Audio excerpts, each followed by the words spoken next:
नमस्कार। दिन भर की बड़ी खबरों में आपका स्वागत है। मैं हूं आपके साथ मीनाक्षी त्रिवेदी। आज इस बुलेटिन में बात होगी मोदी सरकार के खिलाफ विपक्ष की घेराबंदी की, उपराज्यपाल के फैसले पर नरम पड़े केजरीवाल की, जानेंगे शिवराज के वायरल ऑडियो में क्या है खास और बिहार में कब होंगे एमएलसी के चुनाव, और आखिर में बात मोदी सरकार के लिए राहत की खबर की। लेकिन तमाम बड़ी खबरों से पहले एक नजर सुर्खियों पर।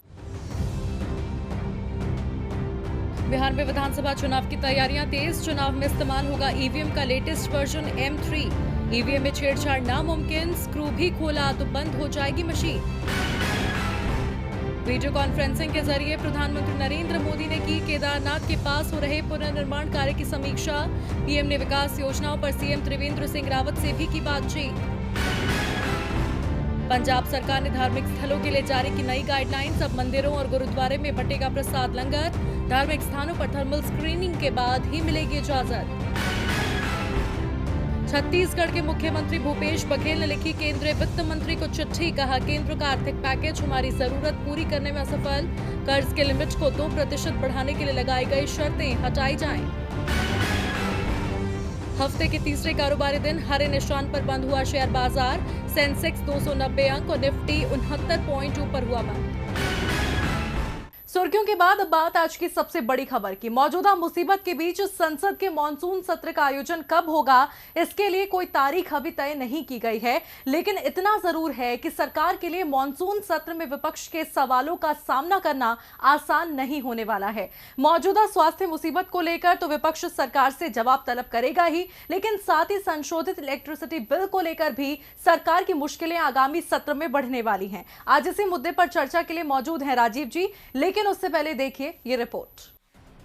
केंद्र सरकार साल 2014 में सत्ता संभालने के बाद से ही इलेक्ट्रिसिटी बिल में संशोधन करने का मन बना चुकी है। सत्ता संभालने के बाद अब तक 4 बार संशोधित इलेक्ट्रिसिटी बिल का मसौदा भी तैयार किया जा चुका है, लेकिन विपक्ष सरकार के इलेक्ट्रिसिटी बिल में संशोधन के फैसले की मुखालफत करता नजर आ रहा है। 17 अप्रैल 2020 को भी सरकार ने इलेक्ट्रिसिटी एक्ट 2003 में संशोधन के तहत संशोधित इलेक्ट्रिसिटी विधेयक 2020 का मसौदा प्रस्ताव जारी किया और 3 हफ्तों में इस पर लोगों से सुझाव मांगा और फिर सुझाव देने की तारीख बढ़ाकर 2 जून तक कर दी। मिली जानकारी के मुताबिक विधेयक में इलेक्ट्रिसिटी कॉन्ट्रैक्ट एनफोर्समेंट अथॉरिटी यानी ECEA को स्थापित करने का लक्ष्य है, जो बिजली उत्पादन करने वाली कंपनियों और वितरण कंपनियों के बीच विवादों का निपटारा करेगा। ECEA के पास बिजली की खरीद या बिक्री से संबंधित मामलों को स्थगित करने का भी एकाधिकार होगा। ECEA के फैसले को विद्युत अपीलीय न्यायाधिकरण यानी एप्टेल और उसके बाद हाईकोर्ट में चुनौती दी जा सकेगी। लेकिन विपक्ष सरकार के इलेक्ट्रिसिटी बिल में संशोधन को भारत के संघीय ढांचे को कमजोर करने वाला और डिस्ट्रीब्यूशन को प्राइवेटाइजेशन के हाथों में देने वाला बता रही है। लिहाजा सरकार को संसद में चुनौती देने के लिए कांग्रेस, TRS, DMK और कई वामपंथी दल इस बिल का विरोध कर रहे हैं। विपक्ष का आरोप है कि ये बिल गरीबों और अन्नदाता के हित में नहीं है। तेलंगाना, महाराष्ट्र, छत्तीसगढ़ समेत कई राज्यों का आरोप है कि संशोधन से राज्य के स्वामित्व वाली डिस्कॉम और राज्य बिजली नियामकों के अधिकार प्रभावित होंगे। लिहाजा राज्य सरकारें चाहती हैं कि भुगतान का तरीका राज्य सरकारों को तय करने देना चाहिए। आपको बता दें, सरकार ने साल 2014 और 18 में प्रस्तावित इलेक्ट्रिसिटी एक्ट में संशोधन कानून बनाने की कोशिश की थी, लेकिन सरकार को इसमें कामयाबी नहीं मिल पाई थी। अब देखना दिलचस्प होगा इस बार सरकार इलेक्ट्रिसिटी कानून में संशोधन करने में कामयाब हो पाती है या नहीं। अब रुक करते हैं राजीव जी का। राजीव जी, मॉनसून सत्र को लेकर एक बार फिर माहौल गर्मा गया है। सरकार संशोधित इलेक्ट्रिसिटी बिल को संसद में पेश करने का मन बना रही है, तो वहीं विपक्ष ने इस विधेयक को लेकर सरकार की घेराबंदी की तैयारी भी शुरू कर दी है। क्या लगता है कि सरकार ये बिल पास करवाने में सफल हो पाएगी या विपक्षी एकता सरकार की राह में रोड़ा बनेगी? देखिए मीनाक्षी, पूर्ण बहुमत के मद में केंद्र की एनडीए सरकार ने अपने पिछले और इस कार्यकाल में कई ऐसे फैसले लिए जिन पर न पहले विपक्षी दलों से विचार विमर्श किया गया और न ही देश की आम जनता का हित देखा गया। बस संसद में बहुमत होने का लाभ भाजपा और उसके साथी दलों ने लिया। लोकसभा में तो किसी भी विधेयक को पारित कराना संख्या बल के लिहाज से भाजपा के लिए आसान होता है, जबकि राज्यसभा में भी अब अपनी संख्या बढ़ाने की पूरी तैयारी भाजपा ने कर ली है। कई बार विपक्षी दलों में एकजुटता न होने के कारण भी कई विवादित विधेयकों को सत्तारूढ़ दल ने आसानी से पारित करवाया है, यह हम सब ने देखा है। इसीलिए अभी यह कहा नहीं जा सकता है कि प्रस्तावित इलेक्ट्रिसिटी अमेंडमेंट बिल को विपक्ष पारित करने से रोक पाता है या नहीं। वैसे अभी कांग्रेस, टीआरएस, वाम दल और डीएमके इन सब दलों ने इस विधेयक का विरोध किया है और उनके मुताबिक यह बिल किसानों और गरीबों के हित में नहीं है। बिल में प्रस्ताव है कि ग्राहकों और खासकर किसानों और डोमेस्टिक सेक्टर्स को सब्सिडी का भुगतान डायरेक्ट बेनिफिट ट्रांसफर यानी कि डीबीटी के जरिए उनके खाते में किया जाए, जबकि विपक्षी दलों का कहना है कि यह किसानों और गरीब उपभोक्ताओं के हित में नहीं है। यह राज्यों के ऊपर छोड़ दिया जाए कि उन्हें किस तरह भुगतान किया जाएगा। वैसे बिल अगर पारित होता भी है मीनाक्षी, तो इससे न केवल बिजली के खेल में निजी क्षेत्रों का दबदबा बढ़ेगा बल्कि राज्यों के अधिकार भी कम होंगे, क्योंकि संविधान के मुताबिक ऊर्जा जो है वो सेंटर और स्टेट यानी कि केंद्र और राज्य दोनों की सूची में है।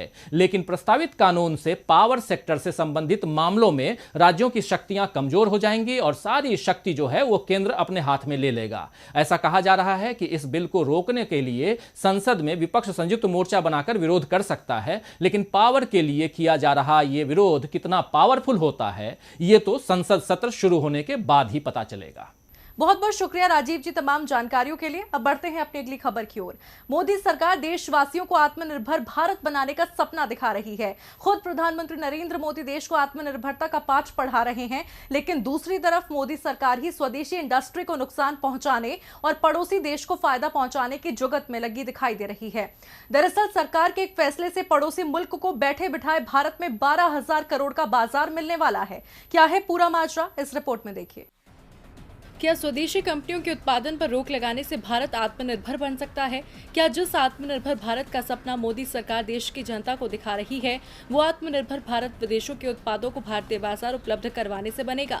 ये सवाल आज इसलिए खड़े हो रहे हैं क्योंकि जो मोदी सरकार मौजूदा मुसीबत के समय देश को आत्मनिर्भरता का पाठ पढ़ा रही है, उसी सरकार ने देश में बनने वाले 27 तरह के कीटनाशकों के उत्पादन पर रोक लगाने की तैयारी कर ली है, जिसके बाद भारत का पेस्टिसाइड बाजार सिमट कर 50% तक रह जाएगा और ग्लोबल जेनेरिक पेस्टिसाइड मार्केट पर पड़ोसी देश का कब्जा होना तय है। मतलब भारत सरकार ने बैठे बिठाए पड़ोसी देश को 12,000 करोड़ रुपए का निर्यात बाजार थाली में परोसकर देने की तैयारी कर ली है। क्या है पूरा मामला? कृषि मंत्रालय ने 14 मई को एक नोटिस जारी कर कहा था, सरकार 27 कीटनाशकों पर रोक लगाना चाहती है। इन कीटनाशकों को एक सरकारी कमेटी ने मनुष्यों और जानवरों के लिए नुकसानदेह माना है। इस बारे में सभी पक्षों को अपनी राय रखने के लिए 45 दिन का समय दिया गया है।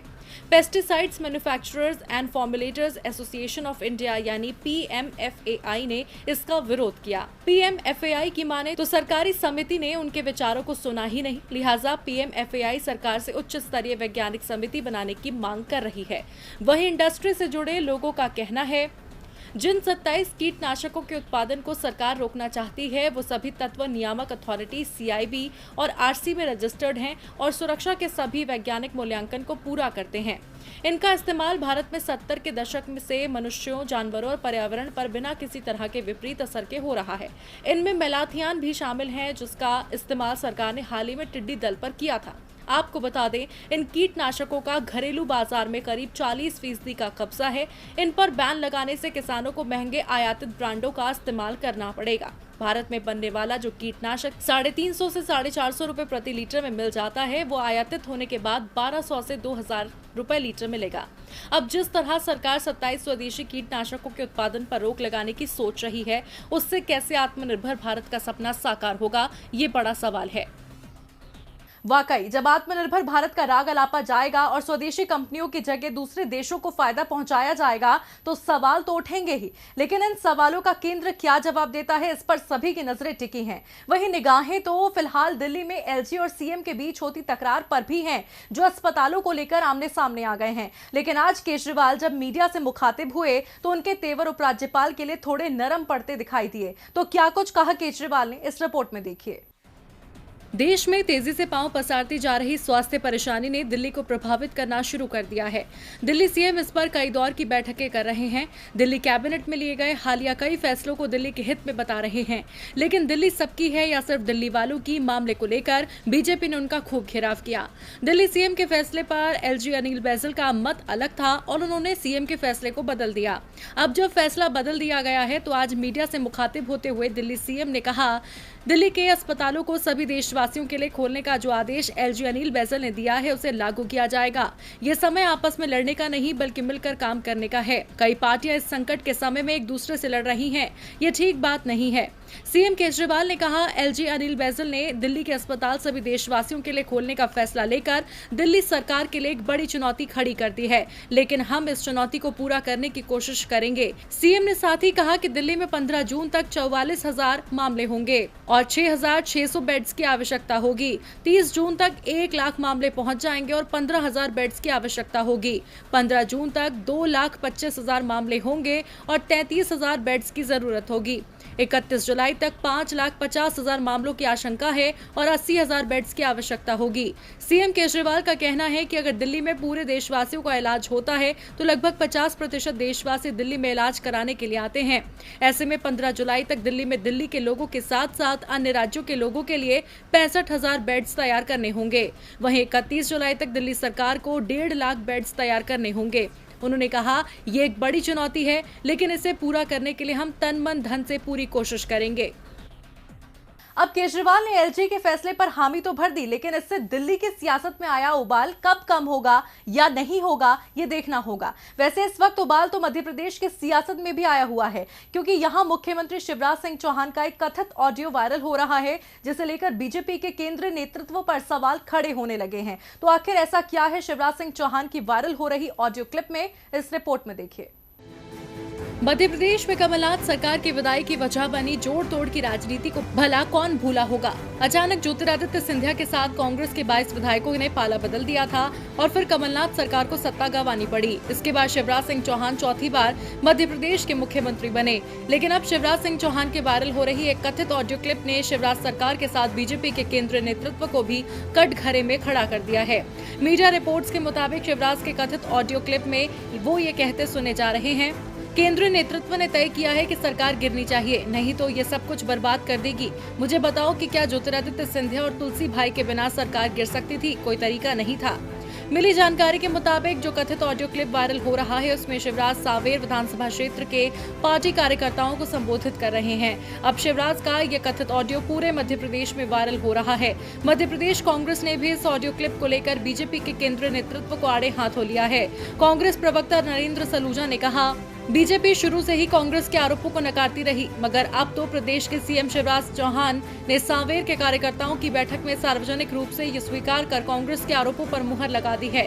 अब पुष्टि हो गई है कि बीजेपी का केंद्रीय नेतृत्व भी साजिश का हिस्सा था।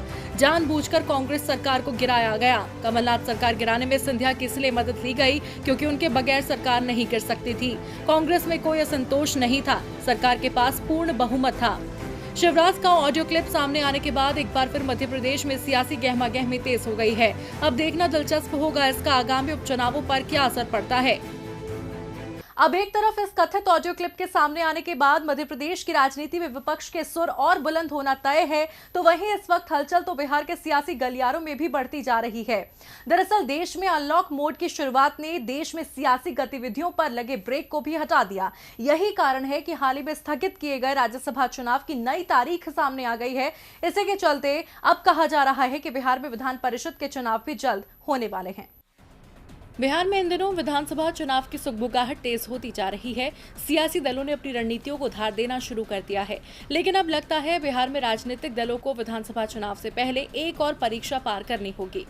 खबर है कि सूबे में पूर्णबंदी के दौरान स्थगित किए गए विधान परिषद के चुनाव अब जल्द हो सकते हैं, जिसे विधानसभा चुनाव का सेमीफाइनल माना जा रहा है। आपको बता दें, स्वास्थ्य मुसीबत के चलते राज्य में विधायक कोटे की 9 सीटों पर चुनाव रोक दिया गया था। बिहार और महाराष्ट्र में विधान परिषद के चुनाव स्थगन की सूचना 1 मई को जारी की गई थी, लेकिन बाद में महाराष्ट्र में उद्धव सरकार के आग्रह के बाद हाल ही में मई में विधान परिषद का चुनाव करवाया गया था।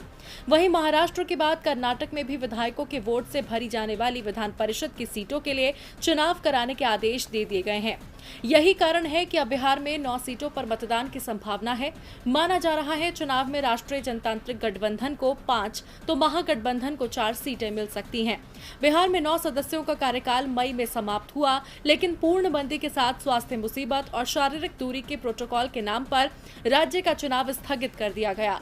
सूत्रों ने बताया कि बदली हुई स्थिति में अगर राज्य सरकार आग्रह करे तो बिहार में भी इस चुनाव की इजाजत मिल सकती है। वहीं आपको बता दें, राज्य विधान परिषद की 9 खाली सीटों सीटों पर चुनाव हुए तो एनडीए के खाते में 5 सीटें आएंगी, जबकि 3 राष्ट्रीय जनता दल और 1 कांग्रेस के हिस्से में जाएगी। विधान परिषद के कार्यकारी सभापति हारून रशीद और भवन निर्माण मंत्री डॉक्टर अशोक चौधरी भी इस कोटे से विधान परिषद के सदस्य रहे हैं। ऐसे में अब बिहार सरकार चुनाव आयोग से एमएलसी चुनाव करवाने का आग्रह करती है या नहीं, और कब होते हैं बिहार में विधान परिषद की 9 सीटों पर चुनाव, इस पर सभी की नजरें टिकी हैं।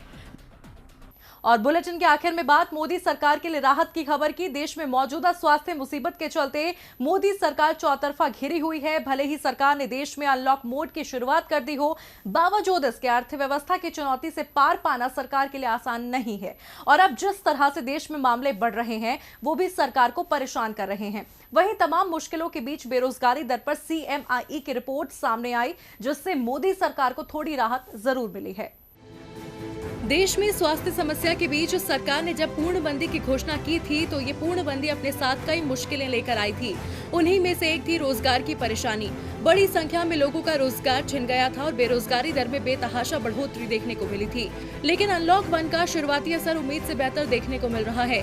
इन 7 दिनों में शहरी बेरोजगारी दर 8% घटी है। ये खुलासा हुआ है CMIE यानी centre for monitoring Indian economy की रिपोर्ट में। जो बेरोजगारी दर 25% से ऊपर पहुँच गई थी, अब उसका शहरों में राष्ट्रीय औसत 17.51 है तो गाँव में 17.71% है।